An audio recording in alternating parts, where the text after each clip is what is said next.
I'm sorry. You know why I'm laughing? Some people has come into conclusion that Black Americans and Africans will always have this diaspora war between themselves. You understand? And when I mean some people, I mean some white folks. Recall in 2025, coming to the end of November, December, we have this huge diaspora war between Black Americans and Africa, where you literally see some of these white folks putting their mouth into what is not supposed to be their business, right? And recall that I have always been talking about unity, especially as blacks.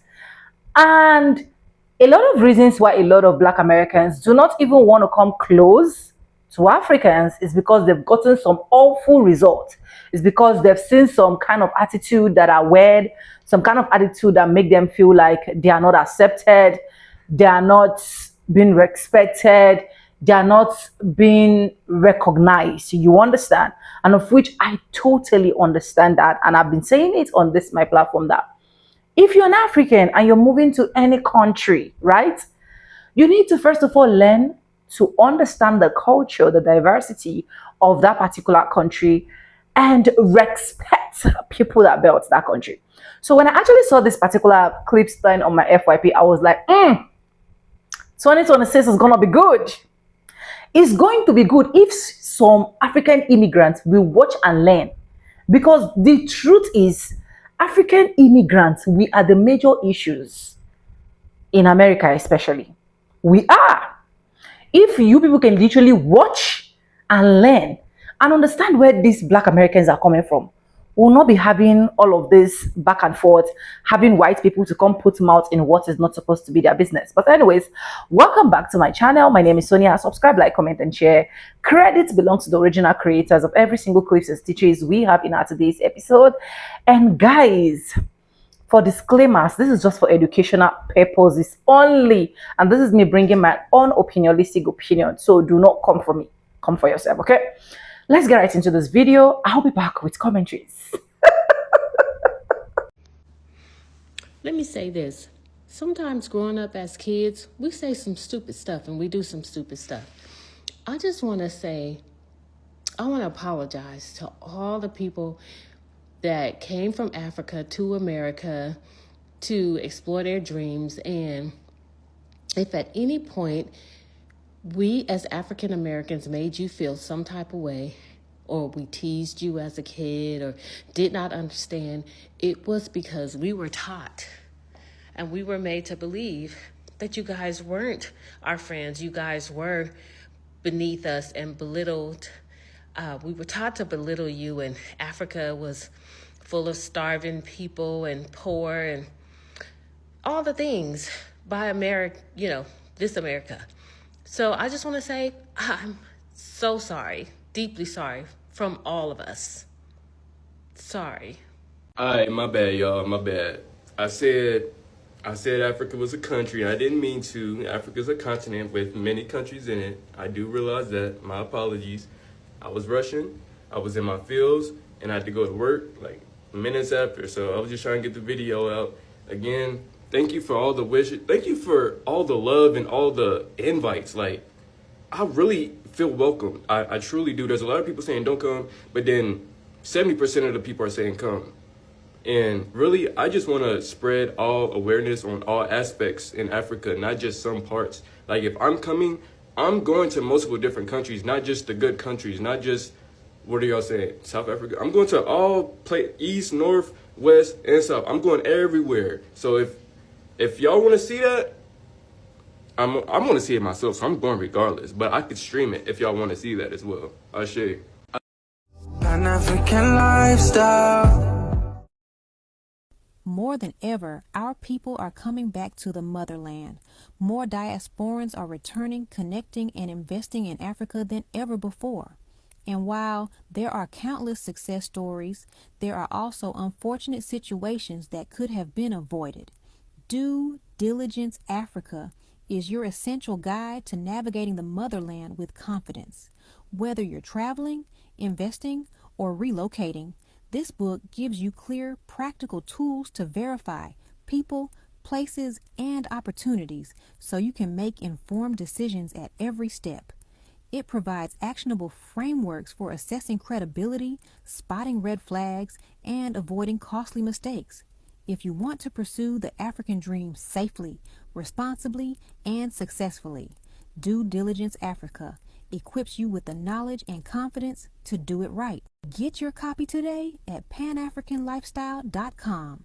So I was off social media for the weekend to come back and to see hundreds, thousands, and millions of views on a video that showed me on a show that I shot about 3 or 4 months ago, with me saying that Africans are living in trees and in the woods. When I watched that clip and I went back to my show and watched the full context of the show, I am completely disappointed in my words. I am completely apologetic to my African brothers and sisters because that was a very immature, a very distasteful comment for me to make. And I want to own that, and I want to apologize.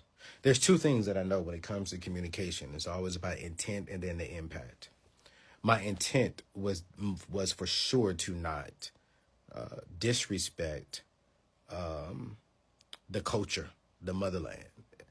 If anyone knows me, I am for the African American people. But the intent doesn't matter right now because the words that I spoke, the impact was bad. And I want to publicly, I apologize on my YouTube channel. That video is going up today. But I also wanted to come on Instagram and just apologize to my brothers and sisters because that was a very immature statement of me to make. It was not articulated correctly of the intent of my heart. And I got to own that. To whom much is given, much is also required. And I said something that foolish on my platform, and I got to own it. I got to fall on the sword, and I got to apologize. And I apologize to everyone who I offended with that statement. I apologize to my black brothers and sisters. I apologize to the culture. I apologize to the community. And it will not happen again. I watched my own clip. Like I said, I rewinded it like 10 times. Like, Anthony, how did you say that? What? And so I was disappointed in myself. And I wanted to come on here and just apologize for saying something that crazy about my culture. And here's the thing, you guys. I know for a fact that my Africans are not living in that. I think I was speaking too fast. I said something that was inaccurate, and I didn't catch it. And I just want to come over here and not make any excuses, and own the fact that the impact that it had on my brothers and sisters, it harmed it. And I got to give my hats off to my African brothers and sisters, man. I saw one or two of the videos that were addressing my comments, and man, thank you. I forgot this. I don't know the sister's name. I didn't read the comments because the comments are kind of harsh. But one of the videos, man, was actually, I would definitely say, not hilarious, but it was very educational. Like, it was very, very educational on how she educated what's happening in Africa. And so I just want my African brothers and sisters to know I love you all. Thank you for calling me out on something that was inaccurate for me to say. And as a black man, I need to represent the motherland better. And I am going to Africa next year. We've already booked a trip. I can't wait. And I can't wait to learn about everything in Africa, to learn about every aspect so I can come back and better represent our community, better represent our heritage, better represent our community. So love you all. Please charge it to my head and not my heart.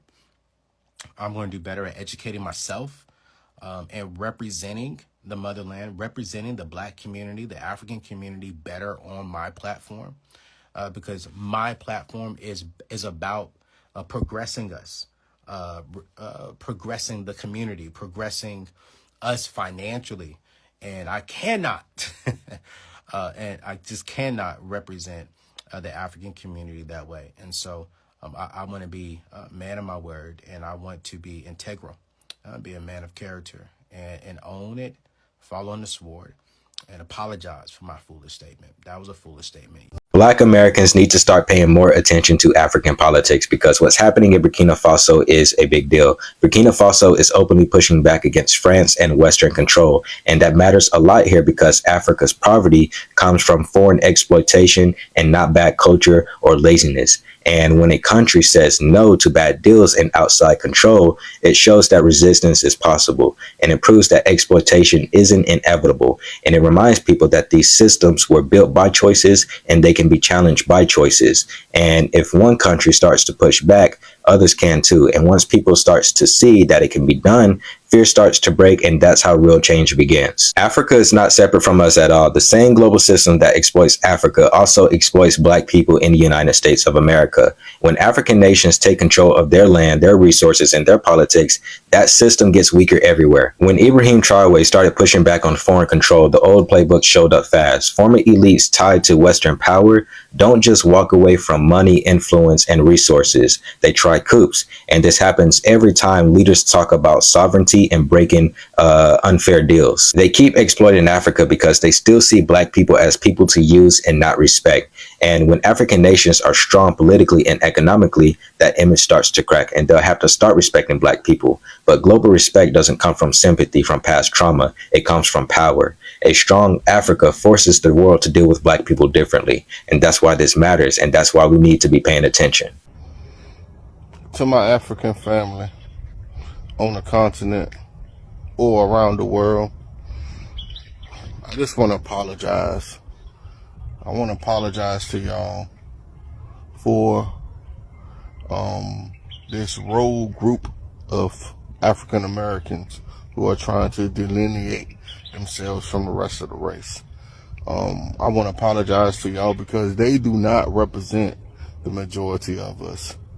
They are just a slim minority of us that have this radical thinking where they want to be all by themselves. So I just want to apologize. I want to tell y'all, most of us do not think like them. Most of us are not on the same page with them. Most of us don't even associate with them because they are just a fringe radical group that is trying to sow seeds of discord within our race. They're not about unifying with anyone or anything unless you identify with their thought process. So in my eyes, they're just doing the work of the CIA. They are the new Black terrorists that's trying to divide us and keep us separated. You realize they never talk about unity among us as a race. They always just talk about delineating and of this special class and this, but yet they always talking, using Republican talking points. But at the end of the day, man, we're not going to worry about them. For those of us that's out here in the field, out here doing work, we're going to continue doing our work. We're going to keep pressing forward. We're not going to pay attention to the haters. So for any of the family that feel disrespected, understand that that's just a minority, a small minority. So growing up, I always had these conversations with my dad about Africa, right? He made sure that he instilled into us, that's where we're from. That's where our ancestors are from, with the whole slavery thing. He never really instilled that we were slaves, like we knew it, but he wanted to make sure that we came from, a land flowing of milk and honey, right? A land rich in resources, and that was our ancestry, and that was our background, etc. Right? And it's, not everybody came over here through the transatlantic, and, some people are indigenous to this country, but he made sure that he instilled that in me and my brother. And so I say that to say, so growing up, I always was like, yeah, from Africa, in New York City, and tri-state area, let me just say, we wore those medallions, African medallions, and that whole Pan-Africanism, movement, when they was trying to make it seem like, the only thing going on with Africa was like, famine and shit like that, dry deserts, making it look like to us in America, the blacks over here in America, that they was destitute, poor, and mineral poor, or had a deficit. Meanwhile, everything comes from Africa, even your soybeans, everything comes from Africa. We know that, right? So always had this big love for Africa. And then I grew up, and then I got older, and then I said, oh, I don't think it's mutual. Nothing is 100%. When we have conversations like this, we can't, sweep them under the rug, but it's important to have conversations like this. Nothing's 100%. I'm not talking about all Africans. I'm not talking about all Nigerians where I'm going with this. I am talking about the ones that I'm talking about, right? And we do know that there are Africans, regardless of the region in which they come from, that come to America with this holier than thou, uppity, pompous, arrogant attitude, and are, and demean Black Americans, because I don't know what you're taught over across the ocean in the continents or whatever about Black Americans that were lazy, shifty, don't want to do anything or whatever. However, had it not been for these lazy ancestors of mine over here in Black America, none of these inventions. Maybe you guys better look up how much Black America has contributed to the foundation of America. Never mind the slavery. I know they like to push that to death. I had Africans before, when I had conversation, say to me in my comment section, aren't y'all slaves? Your only history is slave, blah, blah, blah. That's what Africans were saying under my comment section. I think this was because of a conversation where I was not dissing Tyler. She's young, right? But giving an opinion of how I felt that she dealt with the color thing. And I remember her losing, money over in America. Sorry, I'm getting over a cold. Money over in America, and I was like, she has to learn, what's accepted basically over in America, because what applies over in Africa doesn't apply over here. And I said it with just the same tone, and those Africans went crazy. Tyler don't need you, y'all ain't nothing, blah, blah, blah, just went off. Now these are South Africans.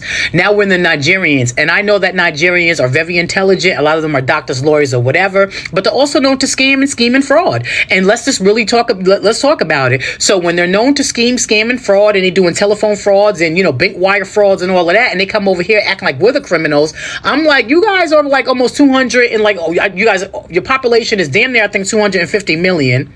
So you're huge. You're a whole bunch of schemers and scammers. Your leadership is crazy, and we know our leadership is corrupt, but ain't our leadership. You know what I'm saying? These have been old white men since the beginning of time leading. You have your little pockets of mayor or governor here and there. We had a little Obama sprinkled in, and I know his ancestry is somewhat African or whatever, but let's not try to make it seem like we just had so many black leaders and like we corrupt the country.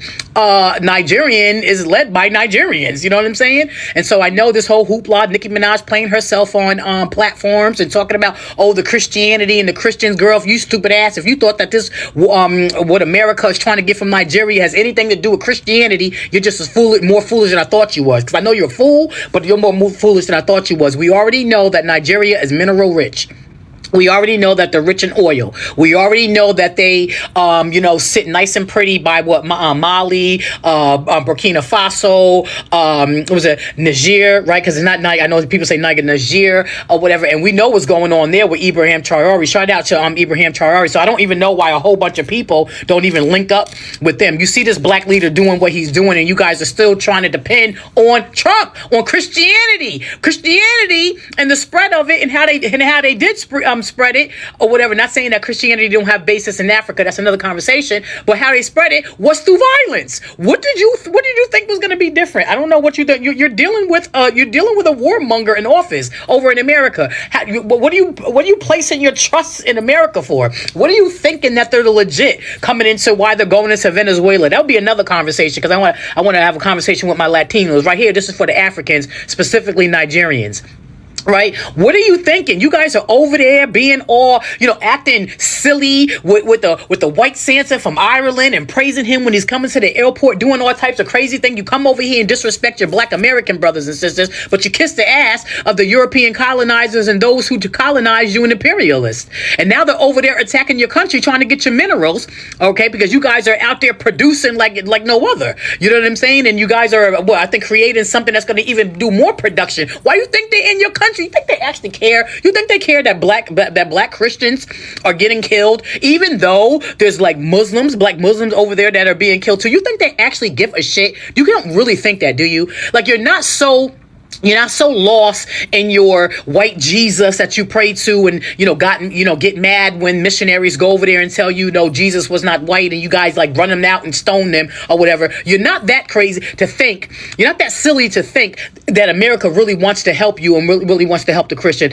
Don't believe Nicki Minaj, okay? You know what I'm saying? I don't know if whatever she injected in her booty got into her brain or whatever, but you do not honestly think that they're really over there because out of love, when they're literally calling you shithole countries, trying to get you out of America, forcing you out of America through ICE and everything else, sending you back over there, rather you guys are, political prisoners or not. You actually don't.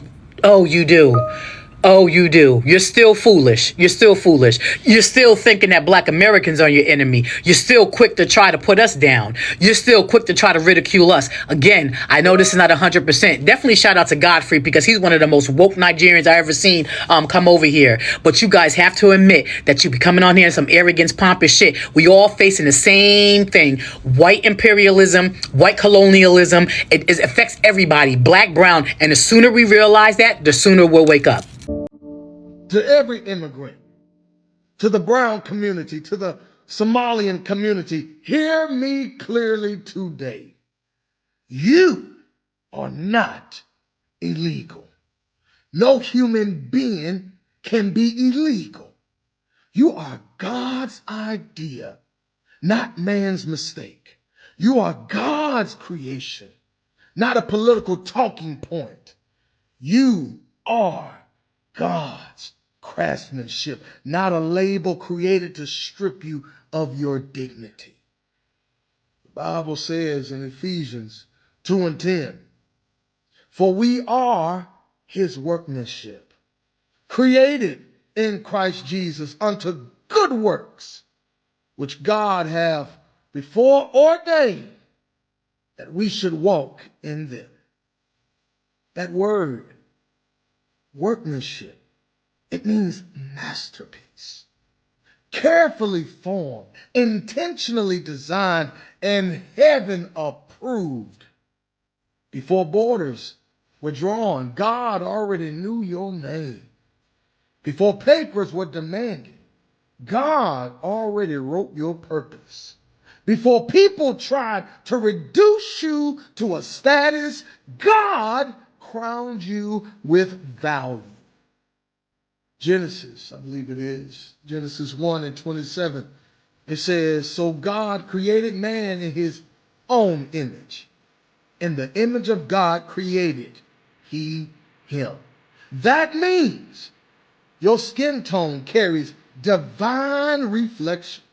Your accent carries God's breath.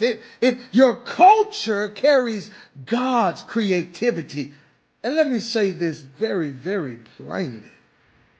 God has never called you illegal. God has never called you disposable. God has never called you a problem. Jesus himself was an immigrant, a refugee. His family fled violence. They crossed borders to survive. And the Bible tells us in Matthew 2:13 that Joseph took Jesus and Mary and fled into Egypt to what? To escape death.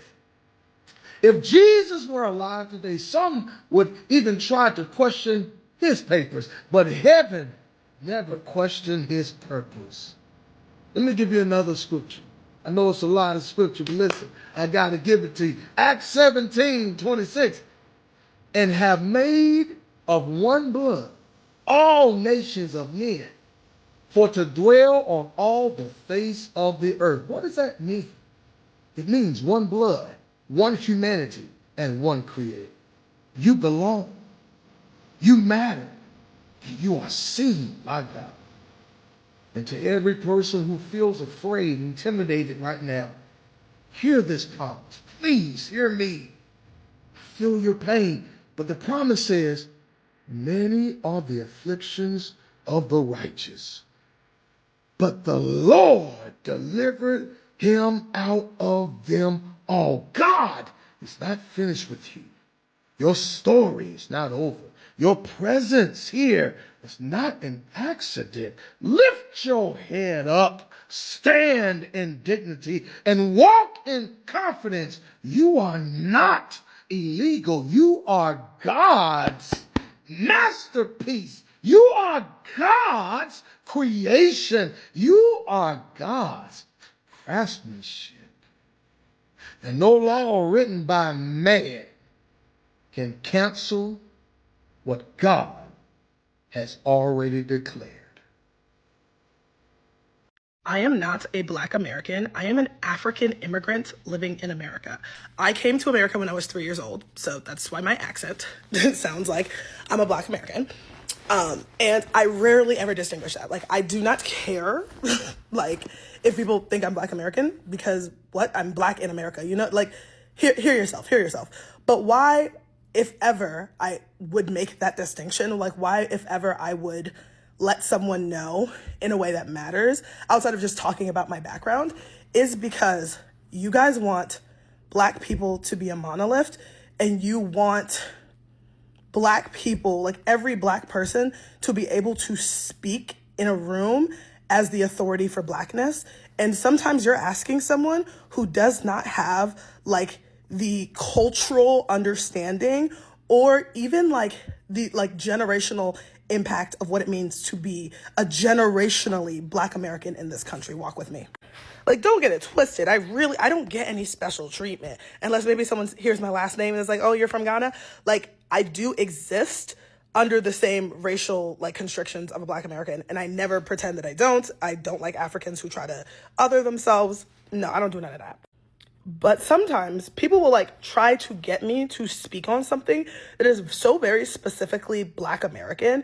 And it's like, I just feel like there are moments where I have the same cultural awareness as maybe an Asian American immigrant. You know what I'm saying? Like, I'm not like generationally American. And that's very important, because generationally, like the things that I was taught growing up is generationally African, and I'm proud of that.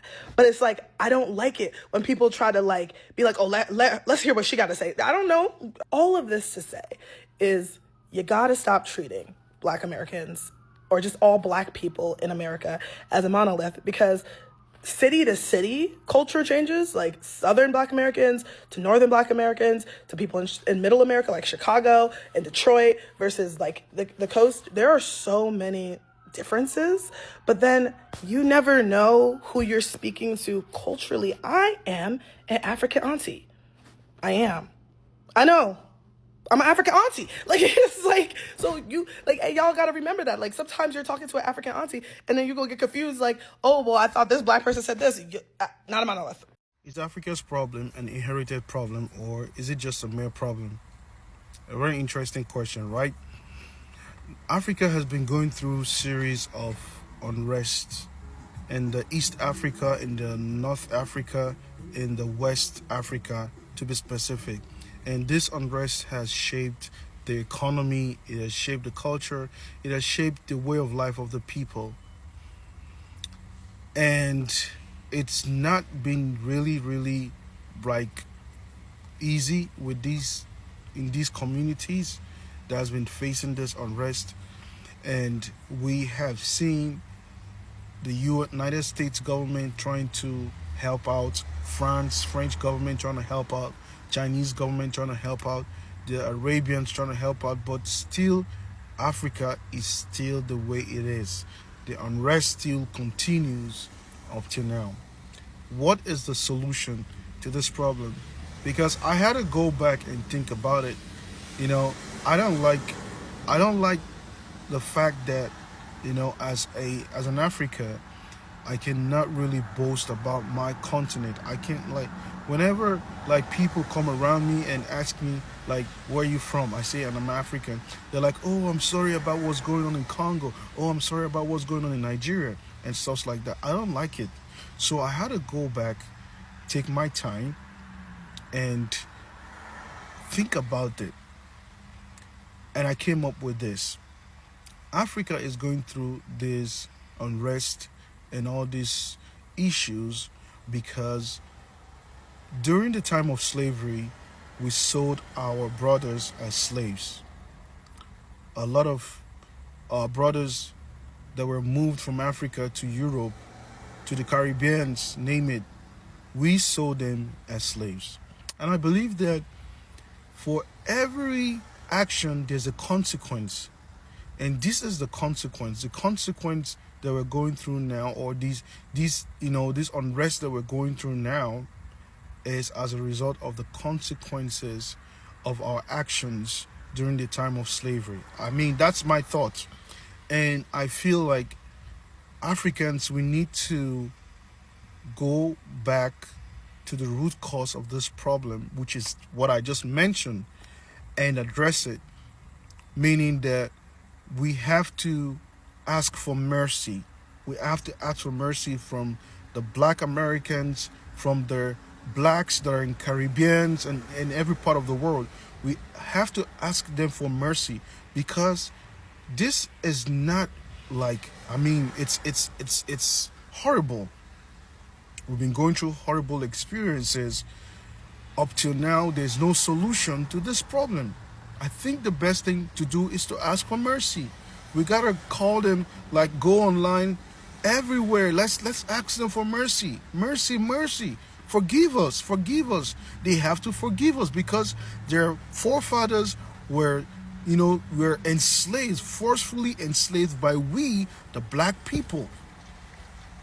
So we gotta ask for mercy. It's like a spell was cast on. I mean, I don't know, but it's just imagine going through all this terror in Africa, like this thing has been going on for ages, and there's no solution to this problem. Don't you think that it is actually something that we did, and we're having to pay back for it? I think that's what it is. I think so. Yeah. What are your thoughts? What are your thoughts? Anyways, welcome back, guys. Welcome back, and thank you so much for watching to this point. Honestly, I want to first of all applaud the courage. I want to first of all applaud the what do I call it? I don't even know the particular name I'm gonna be giving this, right?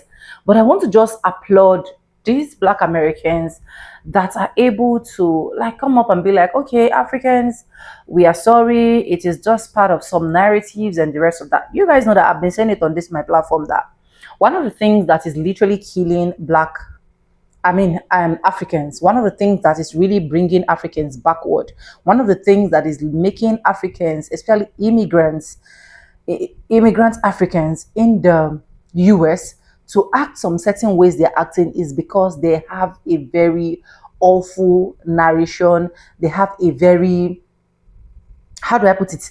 They have this teaching of idolizing white folks. And it is recently that a lot of people are now understanding the Black American culture, their pains, what they've been through. In fact, it is recently, just a few years back, that a lot of people now understood that enslaved descendants are still existing. They are still suffering. Do you get?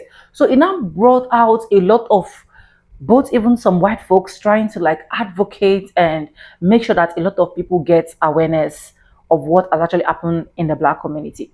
And of all sincerity, for me, I just strongly think that one of the things that every single African immigrant should be doing is to literally love and idolize Black Americans, as far as I'm concerned, because at the end of the day, we look one. And as someone that has a Black American mom and dad, like, I cannot literally come and tell this person, oh, this is what you're supposed to do, or this is not what you're supposed to do. I don't know if you guys get the point I'm trying to come from. So for these Black Americans to have that courage to say, African immigrants, we are sorry. We are sorry for this. I think I have wrong narrations. I'm sorry for saying there is no house, there is no trees, and so on and so forth. It's really one of the most beautiful things to start with this 2026. I've literally brought out videos here as well where you literally see Africans apologizing to Black Americans on how they've literally been treating them because they have this wrong notation of, oh, Black Americans are lazy, Black Americans cannot do this, Black Americans cannot do that, and so on and so forth. Do you get? And you literally see them coming here to apologize. And one thing I would really love us to do, or one thing I would really, really, really love to say is, the best thing that can actually happen to both Africans and foundational Black Americans is for us to love each other.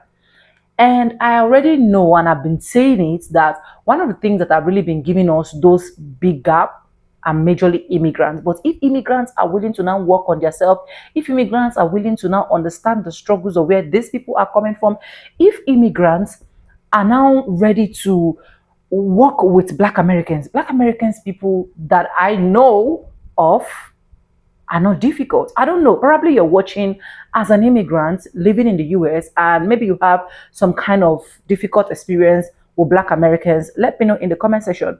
But with all of my experiences I have literally been having, I have never had an awful experience. I see Black Americans are people that are welcoming. In fact, I've experienced it personally.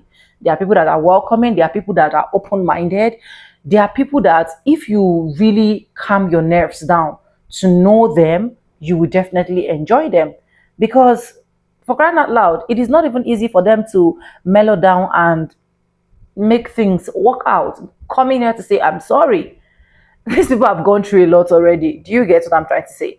But anyways, let me know what you think about all of this video in the comment section. I would really, really love to hear your own opinion, your take on all of these.